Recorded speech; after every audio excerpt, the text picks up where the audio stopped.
Tumanimiz hokimi Mamajon Mukomovich telefon qilib, tez tashqariga chiqing dedilar. Yugurib chiqdim, qarasam Nasimjon turibdilar. Voy Nasimjon, o'zingiz-ku desam, ha, men keldim opa. Shu maktabga o'qiganman. Nima mendan yordam kerak sizga? deb so'radilar. Muammolaringizni ayting, men bartaraf qilib beraman, jonim bilan qilib beraman dedilar. Tomni yopib bering Nasimjon desam, jonim bilan tom bo'lsa tomda dedilar. Keyin shu kunni o'ziga maslahatlashib, bir haftaning ichiga ana shu tom hammasi yopilib, tunuka bilan qoplab berdilar. Nasimjon juda o'zi bolaligida maydagina edi, lekin juda ham tirishqoq, kirishib ketaverayotgan bola edi. Kichkinachaligi, maydachaligi uchun uni hamma yaxshi ko'radi. Oilada bizda 7 ta farzand bo'lgan, 2 ta o'g'il, 5 ta qiz. Oddiy oila, tadbirkor oilasi, ham oddiy ishchi bo'lgan, onam tadbirkor bo'lgan. Ko'proq onamdan olganman. Men onam ehsonni ko'proq qiladigan ayol bo'lganlar, shu uchun ham ko'p narsani shundan olganman. Mehr shafqatga, rahmdillikka otam juda bu narsalarga shu kishini o'tgan bo'lsa kerak deb o'ylayman. Har doim yordamga muhtoj kishilarni ko'rganimda chidolmay qo'limdan nimadir yaxshilik kelsa, shularga yaxshilik qilishga harakat qilib, qo'ldan kelguncha yaxshiliklarni qilaman. Bemor bo'ladimi, uysizlar bo'ladimi, shulardan qo'ldan kelguncha yordam qilaman. Bizlarda boshpanamiz yo'q edi.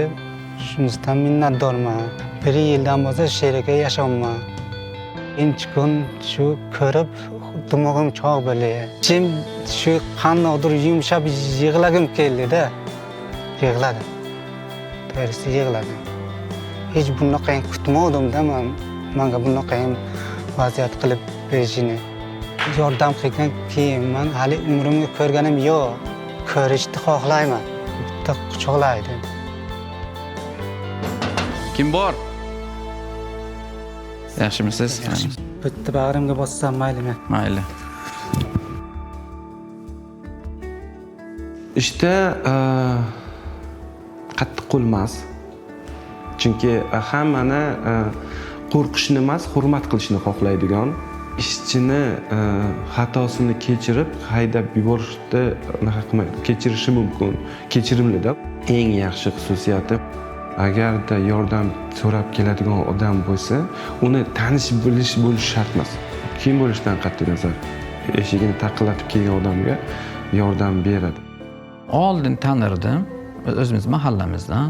U bola menga qo'ng'iroq qildi-yu, klinikangizga yaxshi shifokorlar bor ekan, ko'rsatay deb keldi. Keyin shifokorlarga aytdim, ularni ko'rikdan o'tkazib, buni ahvoli og'ir dedi. Keyin men bu bolani chaqirib, ahvoling og'ir, tezlashtirib senga jigar ko'chirish kerak. Jigar donor bo'lish kerak, o'zing yaqinlaring bo'lish kerak deganda, ular shu boshiga sal vaqt o'tdi, qiynaldi. Keyinchalik o'zining singlisi o'zi jigarga berishga yordam berdi. Biz Hindistonga olib bordik. Jigar ko'chirib, mana hozir juda ko'rinishi juda yaxshi holatga kelgan. Lekin o'sha bemorlik paytiga uni holatini ko'rsangiz agar bu-ku, juda ahvoli chatoq edi.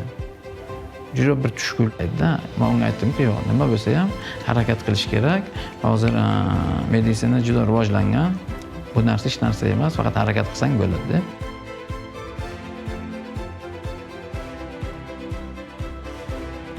Mana seni yaxshi bo'lib ketganingni ko'rib, xursandchiligimizdan kelib, mana seni xabar olgani keldik. Shukr, Xudoyimizga shukr avvalambor. Ko'rishga kelib, bunday bir hali yaxshi kunlarni shunga mana sababchi bo'lib kelganingiz uchun ming rahmat sizga. Salomat bo'ling. Rahmat. Har kuni bir kechki paytda o'zimdan bir o'ylab, bugun nima yaxshilik qildim, kimga yaxshilik qildim. Mana shu narsalarni ham o'zimga ko'p savol beraman. Eng muhimi birinchi ochratda shu insonlarga yaxshilik qila bila olish. Kimgadir qiynalganlarga yaxshi qilsangiz, eng muhimi shu. Birinchisi o'shani qarindoshlaringizga, keyin yon atrofingizga, keyin uzoqlaringizga yaxshilik qilib tursangiz, qoladigan narsa shu.